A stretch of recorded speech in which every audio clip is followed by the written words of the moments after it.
Bernadette, knowing that you're from ESPA, from another course not related to media, how did you handle going from that course to media? Parang hindi ko na alam kung paano nagsimula, no? Pero ang nangyari kasi I wasn't happy dun sa trabaho ko. So ang next option ko was just to look for other options. So nag-try ako sa Philippine Airlines, flight attendant, nag-try rin ako sa stock exchange, nag-try rin ako sa ITC 13. So, ganun eh. Yun yung impulse ko na kapag wala kang trabaho, kailangan maghanap ka ng trabaho. So, I tried different options. And then, fortunately, I got accepted as a news anchor in ITC. And ang ganda nun, kasi late night yung newscast, it was a midnight newscast. So I thought na, pwede pa ako magtrabaho during the day so I can have two jobs. But that never happened. So after 5 months, I joined GMA7.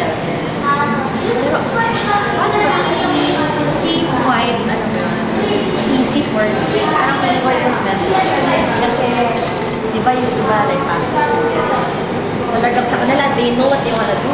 Ako, more like, whatever comes my way, there's an opportunity, susubukan ko. Ganun yung naging career path ko. Nagkaroon ng opening sa GMA7. When I was with GMA7, sabi ko dun sa boss ko, can I be a production assistant? I told her then na, bakit ba? Kasi sabi ko, hindi ko naman alam kung ano yung production work. So sabi ko, if I can start a production assistant. Pero what's ironic, bigla na lang ako ginawang reporter. Kung naging reporter ako, nagkalat talaga ako. Nagkalat ako sa radio kasi may radio po kami. Naging reporter ako. Tapos, later on naging segment producer. Kaya kinuha ako ng crew na feeling ko it was very instrumental in making me na. Alam mo, whatever I know about production, nakuha ko talaga sa crew. Then afterwards, ito na Wish ko lang. I stayed with Wish for about a year. Total sa GMA about over 5 years. Pero yung Wish ko lang naman, to talk about branding. I really owe it to Wish ko lang for creating that public service branding.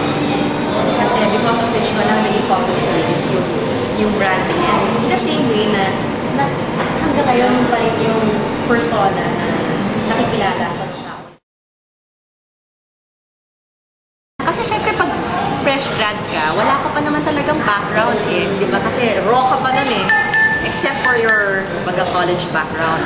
Eh pumasok ako sa media, eh ano naman yung, paano naman magiging applicable yung pagiging business analyst ko sa media, di ba? So it was really starting from scratch. Pero I think, ang pinaka-importante in any job, at siguro sa buhay, it's always that willingness to learn. Kasi, sabi nga nila, yung start na ng pagbaba mo, yung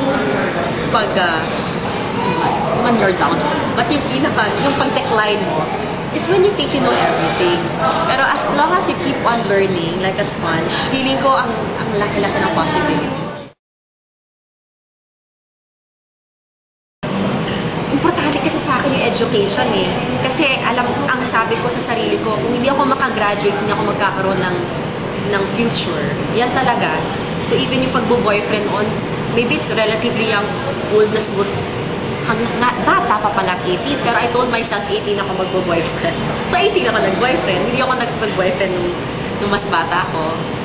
So alam mo talagang, kasi ako yung taong ayoko umaasa sa iba. Ayoko umasa sa magulang ko pagka gusto ko, kaya ko, gusto ko maging independent. So hanggang ngayon ganun pa rin naman, ayoko umaasa talaga sa iba. So I think naging nakatulong rin yun sa akin. Kasi ang iniisip ko, walang tutulong sa sarili ko, kundi ako.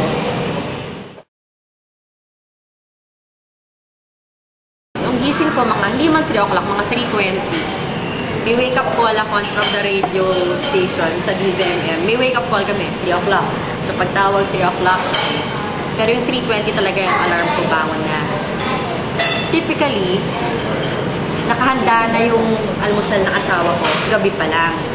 So, minsan, initing ko na lang siya ng umaga. And then, off to work, 4 a.m., yung radio program ko sa Gising Pilipinas. then 5 o'clock, done na yun. And then I go to the studio ng umaga, ganda. So that's a 3-hour program. By 9, I don't have field work or hulog ng langit or salamat to or correspondence. Then I go home. And then I take a nap. That's how I recover from the puyat. But basically, yan eh, nasa bahay lang ako. But 4 o'clock or 5 o'clock, I have a routine, I should exercise. And that's just something new to me kasi it just started 3 months ago na nag-exercise ako. Knowing ngayon, you're one of the most familiar faces on TV, how does that make you feel? How should I? Well, I'm very thankful. Salamat talaga sa Diyos. Pero I really, kumbaga everyday, I maximize everyday. I don't take it for granted. Because I've experienced it in the past na once you're taken out of a show or once you're no longer seen on TV, alam mo, napaka makakalimutin ng tao eh. So, bawat araw, maximize lang talaga. Kung ano yung, if you can keep that enthusiasm nung unang araw mo sa trabaho, then you keep that enthusiasm. Hindi mo dapat i-feel na, ay wow, 10 years na ako. Kasi pag feeling mo 10 years ka, baka mag-feeling matanda ka na rin. So if you want that enthusiasm alive, parang isipin mo every day is a new day. Pero syempre yung mga experience mo, it adds up to your performance on what you are able to give to your viewers.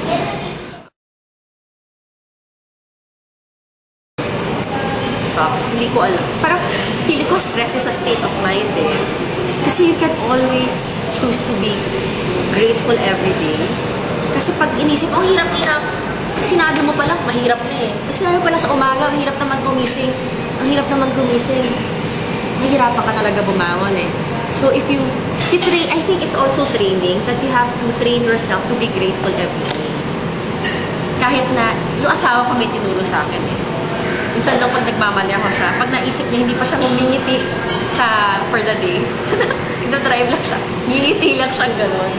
And matatawa ka sa sarili mo, and parang it changes your disposition automatically. So feeling it's really a choice of counting your blessings and being positive. Who do you look up to? Sino pa ba? Si Miss Checha Lazaro. Siya talaga. Well, idol ko rin si Ces. Pero kasi mas nakatrabaho ko closely si Ma'am Cheche eh. Nakita ko yung ugali niya. So, yung character niya. So, nandun yung appreciation pa sa akin. Because I know her quite well. Basta ang gusto ko lang to maximize where I am now. Kung papalarin awa ng Diyos and if the name never still sees me fit to be